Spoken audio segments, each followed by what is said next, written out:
আজ মুক্তি পেতে পারেন সাবেক স্বরাষ্ট্র প্রতিমন্ত্রী লুৎফুজ্জামান বাবর। এ নিয়ে আরও জানাতে কেরানীগঞ্জ কেন্দ্রীয় কারাগার থেকে যুক্ত হচ্ছেন সহকর্মী সুলতান মাহমুদ আরিফ।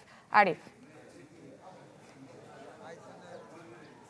কাকুলি দীর্ঘ 17.5 বছর পর আজ লুৎফুজ্জামান বাবর অর্থাৎ 4 দলীয় জোট সরকারের আমলের স্বরাষ্ট্র প্রতিমন্ত্রী লুৎফুজ্জামান বাবর কিন্তু আজকে মুক্তি পাচ্ছেন এবং তার মুক্তিকে কেন্দ্র করে দেখতে পাচ্ছেন যে কেন্দ্রীয় কারাগারের সামনে হাজার হাজার নেতাকর্মী দিয়ে ভরপুর হয়ে গেছে। বিশেষ করে তার নেত্রকোনা 4 আসন থেকে আমরা দেখেছি যে তার যে আসনটি সেই আসন থেকে নারী পুরুষ আবাল বৃদ্ধা বনিতা অনেক নেতাকর্মীরা এসে এখানে একত্রিত হয়েছেন। তারা মুহুর্মুহু স্লোগান দিচ্ছেন তাদের নেতাকে ঘিরে, অর্থাৎ লুৎফুজ্জামান বাবরকে বাবরের নাম ধরে ধরে তারা নানাবিধ স্লোগান দিচ্ছেন এবং তারা সবার হাতেই কিন্তু ফুলের মালা রয়েছে।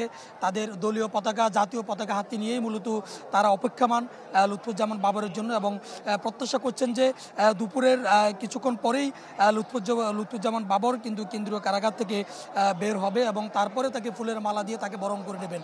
এবং লুৎফুজ্জামান বাবরের আজকে কারাগার থেকে বের হওয়াকে কেন্দ্র করে আমরা দেখেছি যে পুরো রাস্তায় অসংখ্য মানুষের মিছিল রয়েছে, মোটরসাইকেল, তারপরে ট্রাকে করে এবং পায়ে হেঁটে বিভিন্ন ধরনের মানুষ, রাজনৈতিক নেতাকর্মীরা মিছিল নিয়ে তারা কেন্দ্রীয় কারাগার দিকে আসছেন এবং দুপুরের পর লুৎফুজ্জামান বাবর কেন্দ্রীয় কারাগার থেকে বের হয়ে লুৎফুজ্জামান বাবর যাবেন জিয়াউর রহমানের মাজার জিয়ারত করার জন্য এবং সেখানেও নেতাকর্মীদের উপস্থিতি রয়েছে বলে আমরা জানতে পেরেছি এবং সেখান থেকে তিনি গুলশান যাবেন।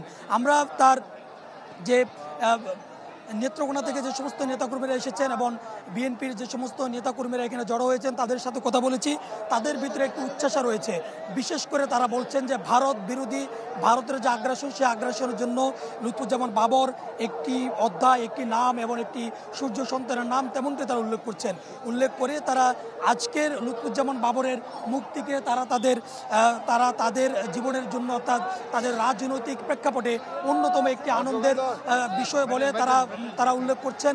এবং কাকুলি কিছুক্ষণের মধ্যে যেহেতু নেতাকর্মীদের ব্যাপক রয়েছে এবং দুপুরের লুৎফুজ্জামান বাবর মুক্তি পাবেন দিয়ে 17.5 বছরের কারাবন্দী জীবন থেকে অবসর নেবেন লুৎফুজ্জামান বাবর, তাকে সাধারণ করার জন্য নেতাকর্মীদের উপস্থিতি রয়েছে। আরিফ, আপনাকে ধন্যবাদ। দর্শক, আজ মুক্তি পেতে পারেন সাবেক স্বরাষ্ট্র প্রতিমন্ত্রী লুৎফুজ্জামান বাবর। কেরানীগঞ্জ কেন্দ্রীয় কারাগার থেকে বিস্তারিত জানাচ্ছিলেন সহকর্মী সুলতান মাহমুদ আরিফ।